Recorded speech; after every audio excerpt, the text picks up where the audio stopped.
Hello everybody and welcome to the first video on my YouTube channel.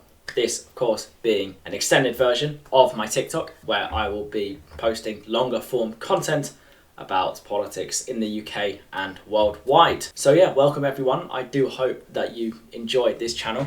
It is going to be sort of a new thing that I'm doing and hopefully uploading some proper longer form content to get some opinions and do some research pretty much.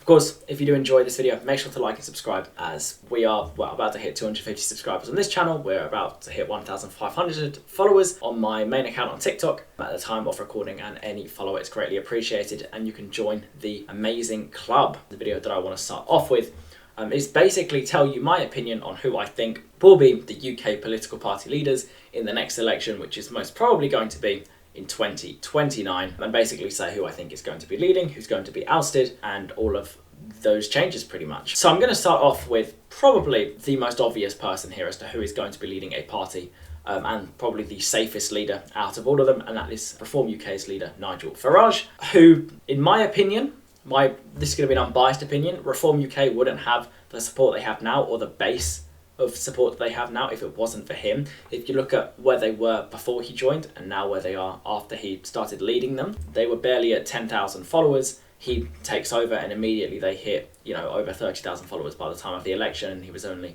leader for about 6 weeks before that. And it just shows that he, with him, carries that base of supporters with him, and they pretty much vote with him, essentially. You look at UKIP, Brexit Party, Reform, all run by him, and he's got that voter base. And also, if you look at, where they are in the polls, obviously leading by 5, 6, 7 points in most polls now, you would expect him to remain as leader of Reform UK until the next election. And yeah, he's probably the most obvious out of the, 5 I'm going to list. Moving on to the person who I think is the second most likely to remain as their party leader in 2029 is going to be the Liberal Democrat leader, Ed Davey. Obviously, he took the Liberal Democrats from not a great position in the last election. It wasn't the worst that they've ever had, but it wasn't necessarily good, and ended up in this most recent election leading them to record high number of seats. Obviously, it's 72.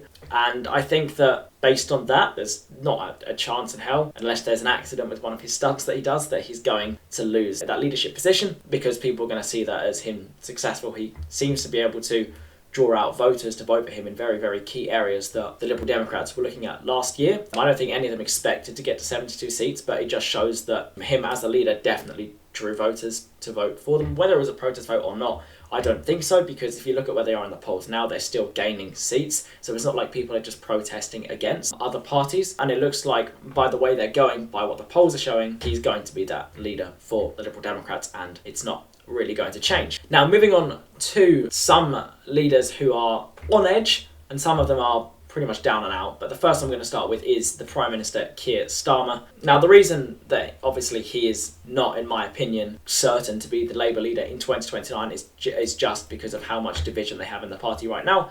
I mean, you look at the welfare reforms in which 150 to 200 Labour MPs signed it as a rebellion against the welfare reforms that the Cabinet put forward. You see a lot of MPs breaking off from Labour, especially a few that have gone to join your party, and a few could be expected to defect to the Greens. And it just shows that I don't think that Keir Starmer is in full control of his party, and I think that there's too much division, and he hasn't been able to shut out the big voices in his party as much as other leaders have in the past that are going to affect his leadership. I also think that, look where they are in the polls, a lot of people are going to be blaming that on his leadership, and it could lead to worse things for him. I feel like some Labour supporters are currently looking at Angela Rayner as potentially a better candidate than him, as they see her as more down to earth and as representing the working people. And I just think that, it's very uncertain for Keir Starmer right now. I know that he has one of the largest majorities, the modern parliament has ever seen, which in itself should really give him that boost to think that I'm not going to get voted out as leader here, because I've got that majority of the constituencies wanted my party, the party that I was leading, to be in power, so I shouldn't have anything to worry about. But definitely there's a lot of division within that party, and a lot of people want very, very different things. A lot of big voices want change, and it is definitely going to be interesting to watch. But I do think, in my personal opinion, that he is going to be the leader in 2029. But Angela Rayner, or even someone like Andy Burnham, is definitely not out of the question. Moving on to the last two major parties in the current parliament now. They're both pretty much on the same level in the sense that neither of them are, in my opinion, are going to be the leader in 2029. But I'll start with the Conservative Party because they are the larger party, and Kemi Badenoch, who, when she was voted in last November as the Conservative Party leader, she was voted in as someone who they wanted to take the party further to the right, with someone who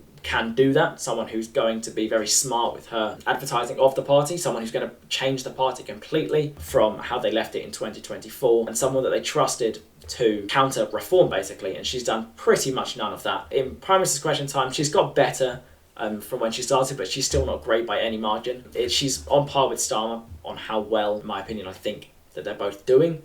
She's not really doing much to scrutinise the government. She does a tweet here and there or does an interview, but I feel like the media has sort of left her behind as someone that they want to see challenging the government. I feel like she hasn't announced a major policy yet, which is kind of hurting the Conservatives because obviously no one really knows what they stand for right now. She's not very charismatic, and I think that the Conservatives will feel that she's dragging them down even further in the polls, and I think that they're going to want some change pretty quickly. I know that she can't actually be ousted as leader until November, based on their own leadership rules, but I do feel like someone like Robert Jenrick, if he doesn't defect before then, will definitely become the Conservative Party leader.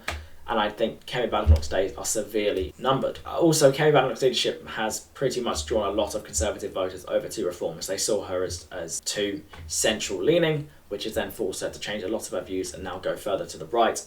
And it's sort of becoming clear that she doesn't actually believe what she stands for, and it's not working out with the Conservatives as they would have hoped. The final party leader that is not going to be the leader is dual leadership team of Carla Denyer and Adrian Ramsay of the Green Party. Carla Denyer has resigned as leader anyway. She doesn't want to be the leader of the Green Party anymore. She's stepping down. And Adrian Ramsay is one of the candidates to become the leader, with Ellie Chowns, I think her name is, as the co-leader with him. But I don't think he's going to survive either. If you look at how the Greens are doing right now in terms of their leadership election, most Green supporters want the candidate Zach Polansky to win. He's a very, very left-wing populist sort of character who is quite big on social media, in the sense that he's very active on it. He's got a large following as opposed to Adrian Ramsay, and I think that he's got the support of especially the young Green voter base over the other two to become that leader. I think that is most definitely going to happen. Their election is in September, and he is going to be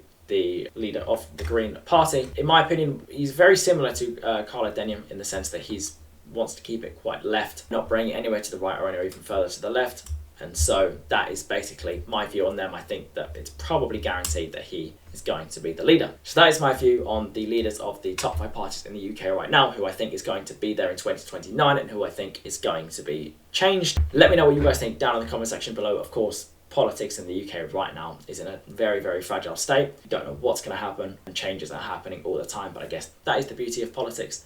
So yeah, let me know in the comment section down below who you think will be the leader of each party come the next election, provided when that is. Make sure to like and subscribe if you enjoy the video. On this channel here, I'm going to try and do my best, especially when I'm doing things like this, to be as unbiased and independent as possible. I obviously am not going to take influence from anyone higher up, or I'm not going to accept any proper donations for people to use me as their voice. But yeah, apart from that, make sure to like the video, subscribe, and I will see you in the next one.